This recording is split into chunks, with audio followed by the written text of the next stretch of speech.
Vamos a otra cosa. Las altas temperaturas y olas de calor que se repiten con mayor frecuencia en el país han vuelto a poner como tema el fenómeno de las islas de calor, que es una diferencia térmica que puede hacer que una ciudad registre varios grados más que el entorno rural.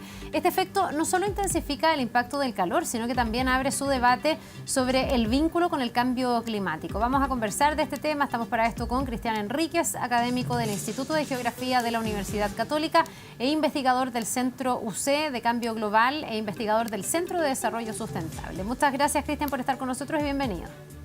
Buenos días, Carla. A ver, partamos definiendo lo que son las islas de calor para que a la gente que nos ve hasta ahora le pueda quedar completamente claro. ¿Qué son? Bueno, es un fenómeno térmico que se da en las ciudades, correspondiente a la diferencia de temperatura que existe entre una ciudad y su medio rural circundante. Es el fenómeno termodinámico, diría yo, más importante en climatología urbana y que se genera en prácticamente todas las ciudades en cualquier latitud, debido fundamentalmente a varios factores, ¿no es cierto?, de intensidad de construcción y también la posición geográfica en donde se ubica la ciudad.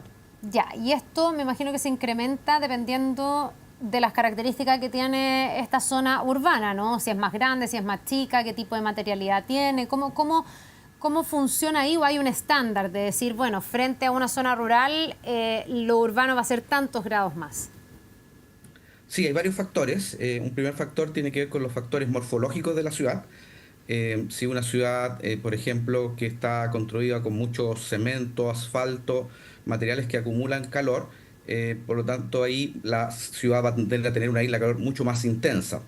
También va a depender de factores del espacio rural circundante. Por ejemplo, las ciudades costeras van a tener islas de calor más bajas porque el mar, en el caso de Chile, tiene una temperatura mucho más baja, pero las ciudades del interior del valle, como Santiago, van a tener unas islas más intensas por su posición más confinada, por así decirlo. Ya. También algunos factores estructurales, por ejemplo, se ha estudiado y demostrado que las alturas de los edificios influye mucho en la intensidad de la isla de calor porque la radiación que se concentra, ¿no es cierto?, en forma de calor, tiende a confinarse en estos cañones urbanos conformados por edificios de gran altura. Por lo tanto, podemos decir que las ciudades con centros urbanos más altos va a tener también más islas de calor. En el caso de Santiago, por ejemplo, como tenemos varios centros, podríamos hablar como archipiélagos de calor urbano, ¿no? Porque tenemos Ah, varios ya. focos, ¿no? Tenemos varios focos de calor. Claro, y porque además en Santiago, bueno, como en otras ciudades también, tenemos harta diferencia, por ejemplo, en la cantidad de áreas verdes que puede tener una comuna contra otra. Yo me imagino que mientras más áreas verdes hay, debe ser una temperatura más baja o menos alta, digamos, que en los lugares donde hay puro pavimento, ¿no? Exactamente. Todo lo que tiene que ver con la vegetación ayuda a minorar el efecto de isla de calor por el efecto de evapotranspiración, donde la vegetación, ¿no es cierto?, va liberando agua y esa agua refresca el ambiente, ¿no es cierto? Y entonces ahí tenemos islas de calor más bajas cuando tenemos grandes parques, cursos hídricos, etcétera. Y también cuando tenemos suelo también muy impermeabilizado, ¿m? Donde no hay posibilidad de que el agua se infiltre, está todo pavimentado, también ahí las islas de calor son mucho más intensas. Y también otro factor importante tiene que ver con el flujo vehicular, el tráfico, la industria, todas las actividades que generan también calor antropogénico, ¿m? Que Ah, van ya. generando distintas, también obviamente ahí los sistemas de refrigeración, de calefacción, también van influyendo en esta intensidad, que puede ser muy grande en el fondo. Podemos ver islas de 2 3 grados o más de 5 6 grados incluso. Ya, eso iba a preguntar, ¿hasta cuánto podría ser? Y yo no sé si en Chile eso está medido, en el fondo no sé. Santiago, ¿cuánto más caluroso podría ser? Bueno, dependiendo de la comuna en la que nos situemos, ¿no? Pero que alguna localidad rural, por ejemplo. Sí, los estudios que hemos realizado acá en la universidad indican que Santiago tiene islas de calor bastante intensas. Ahora, hay que aclarar que este es un fenómeno que se da durante todo el año y durante todos los días, pero particularmente al anochecer. Se da generalmente 3 horas después de la puesta de sol, cuando se produce la máxima diferencia entre el calor que se acumula en la ciudad y el enfriamiento rural. Entonces, en ese momento del día es cuando se mide la isla de calor con mayor intensidad y pueden registrar fácilmente 6, 7 grados, incluso hemos registrado valores cercanos a 9 grados, ¿no? Es decir, sectores muy céntricos tienen 9 grados más, temperatura más alta que el medio rural circundante como en Pirque, por ejemplo. Ya, ahora igual pienso que a veces es distinto si es que uno compara, no sé, el centro de Santiago con Colina, con Tiltil. Ahí general, bueno, Tiltil es un poco distinto, pero Colina, por ejemplo, que tiene hartas áreas verdes y todo, generalmente Colina tiene más temperatura que nosotros. Si acá se dice 32, en Colina tienen 33, 34. ¿Eso a qué se debe? ¿O es algo distinto a solamente fijarse en las áreas verdes? Sí, ahí los estudios también demuestran que toda la parte norte de Chile, de Santiago, perdón, tiende a concentrar mayor calor. Todo lo que es Quilicura, ¿no es cierto? Colina, Lampa, por los tipos de suelo, que son suelos que concentran más el calor que los suelos del sur de Chile, del sur de Santiago, donde se infiltra más el agua, como Paine, ¿no es cierto? Ah, Win. ya. Ahí hay mucho más vegetación. Entonces, por el tipo de suelo que permite esta infiltración del agua de mejor manera. Entonces, en el norte de Santiago tenemos esas intensidades que se acentúan por los tipos de suelos que tenemos en la cuenca. Ya, yo no sé si esto, Cristian, se está agudizando a raíz del cambio climático, si se puede generar una diferencia mayor, si los lugares que son más calurosos van a ser más calurosos, porque sabemos que lo que se ha ido registrando es que todo se ha puesto un poquitito más extremo, ¿no? El frío más frío, el calor más calor, hay más eventos extremos relacionados con la meteorología. ¿Cómo influye el cambio climático sobre esta realidad de las islas, las islas de calor, digamos, que ya existen, que ya están medidas? Exactamente. El cambio climático viene a adicionar una intensidad mayor a la isla de calor, justamente, ¿no es cierto? Estamos hablando de que el cambio climático puede adicionar 1,5 grados más a la temperatura base y eso se le tiene que sumar al efecto de isla de calor porque evidentemente este es un fenómeno que se da en todas las ciudades, ¿eh? Entonces, con o sin cambio climático se produce el efecto de isla de calor, pero si adicionamos el efecto de cambio climático, este va a ser de mayor intensidad, ¿eh? Por lo tanto, todos los estudios demuestran que ciudades que quizás en la actualidad no presentan islas de calor tan intenso, a futuro, en los próximos años, o ya lo están viviendo, van a tener islas más sensibles, ¿no es cierto?, que afectan a la población, afectan al ecosistema, afectan al funcionamiento de la ciudad. ¿Esto podría modificarse si es que este componente y esta área, digamos, que ya está estudiada, que ya está constatada, como tú nos señalas, se incluyera en la planificación urbana? O sea, ¿sería deseable que en la planificación urbana se contemplara el cómo bajarle, por ejemplo, la temperatura a estas islas de calor?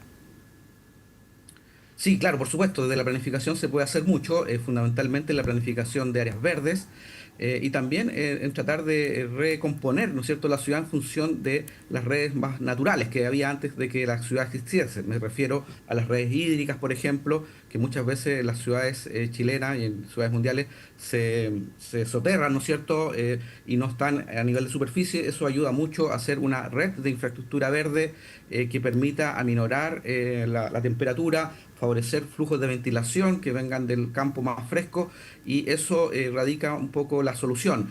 También aspectos como más estructurales de los edificios que puedan implementar medidas como techos verdes, paredes verdes o simplemente cosas más simples como la pintura.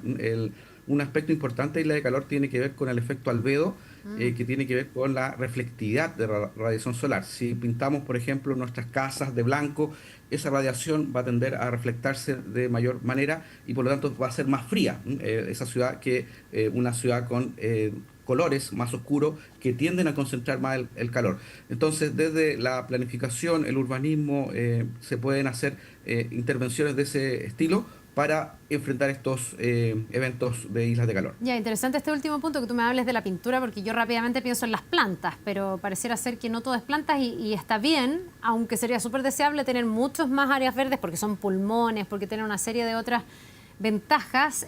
También estamos en una época de déficit hídrico que ha hecho que en muchos lugares donde incluso hay jardines, donde hay plantas, se cambien por un tipo de vegetación que es mucho más seca, que necesita y que requiere mucha menos agua. Entonces me imagino que eso contribuye a la isla de calor, pero por otro lado ayuda al déficit hídrico. Entonces tú me dices que hay otras alternativas que no significaría solo tener que replantar o poner plantas por todos lados, digamos. También hay otras estrategias para poder bajar la temperatura de las ciudades.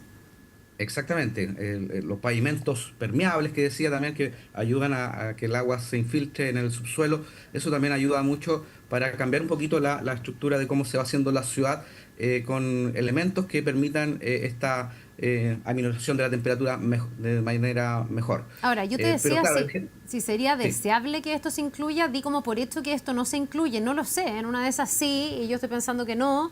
¿Se mide o estas mediciones son incorporadas al momento de pensar las ciudades? Yo por qué pienso que no, porque en el fondo uno ha visto como desarrollo de infraestructura donde realmente, no sé, afuera de las estaciones de los metros, antes había una plaza y uno sabía que se sentaba debajo de una banquita y estaba el arbolito y te refugiaba, y hoy día eso se cambió, no está el árbol y es una explanada de cemento, como que nos hemos llenado de explanadas de cemento. Entonces, no sé, a lo mejor se incorpora y es una idea, o a lo mejor esto es una constatación de que no se le pone mucha atención a este aspecto.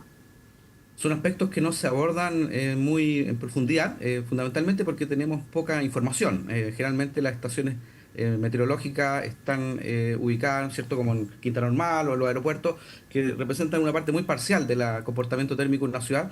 Entonces se necesitan mucho más sensores, mediciones para tener un diagnóstico completo, pero lo que sí sabemos es que los centros más densificados, con mayor construcción, con menor áreas verdes, esas islas de calor son mucho más intensas, y ahí es donde hay que poner atención desde el urbanismo para articular corredores verdes, para cambiar pavimentos, para trabajar con otros elementos constructivos que permitan enfrentar, o refugios climáticos que en eventos extremos también puedan aminorar un poquito los efectos sobre el estrés de la población. Cristian, estamos hablando del calor, pero ¿cómo funcionan estas islas de calor o estas ciudades más urbanizadas que pueden tener más temperatura para el frío? Porque a lo mejor, uno podría decir, a lo mejor esto es bueno para que en invierno no sea tan helado. ¿Funciona así o no tiene nada que ver? Sí, como decía al inicio, la isla de calor es un fenómeno que está presente en todas las estaciones y en todas las condiciones meteorológicas prácticamente. Porque eso podría Cuando ser está bueno más en invierno. despejado, por lo tanto, claro, en invierno es un fenómeno que se puede entender como algo positivo porque ayuda a minorar los costos de calefacción, especialmente en las zonas más densas construidas.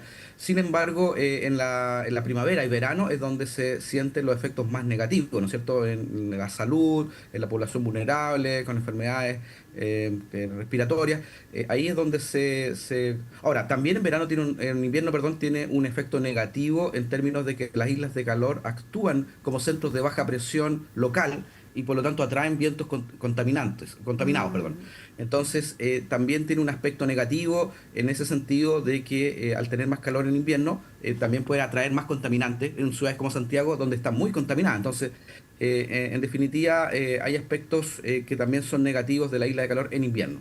Ya, y me imagino que además, al haber menos arbolitos, menos plantas, tampoco se produce tanto recambio de carbono por oxígeno, en el fondo, que es lo que uno también querría para tener una ciudad más limpia, más ventilada, etcétera, ¿o no?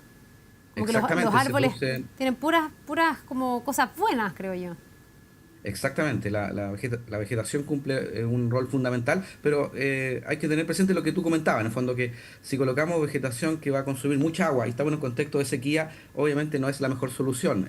Hay que buscar soluciones que también piensen en vegetación nativa, que sea más fácil de mantener sin consumir grandes cantidades de agua, por ejemplo. Oye, Cristian, ¿ya hay lugares en el mundo donde se incorpore este factor y a lo mejor se construya distinto, donde al momento, porque las ciudades tienden a ser similares en el sentido de que hay mucha más gente, mucha más concentración y por lo tanto mucha más infraestructura, hay mucho más transporte, pero necesitas calles, avenidas, edificios, casas?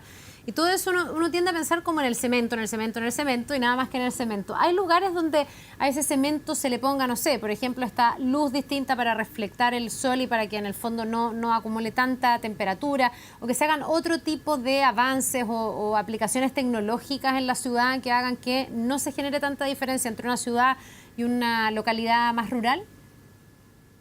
Sí, claro, por cierto, hay ciudades que han avanzado en esta parte más tecnológica, pero también hay que recordar que hay ciudades que históricamente han enfrentado este tema con el tema de la pintura blanca que decíamos, ¿no es cierto? Las ciudades mediterráneas Sí. de España, ¿no es cierto? Italia, etcétera, que tienen muchos años de actividad, han entendido muy bien este fenómeno y por lo tanto son ciudades que usan ese tipo de pintura y también de materialidad.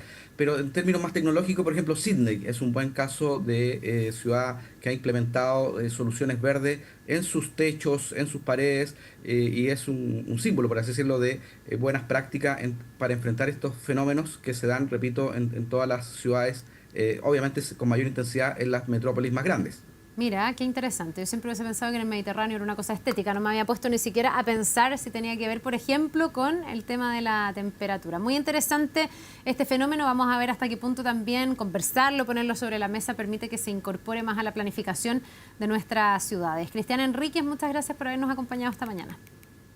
Gracias, Ángela. Nos vemos. Buenos días. Buen día.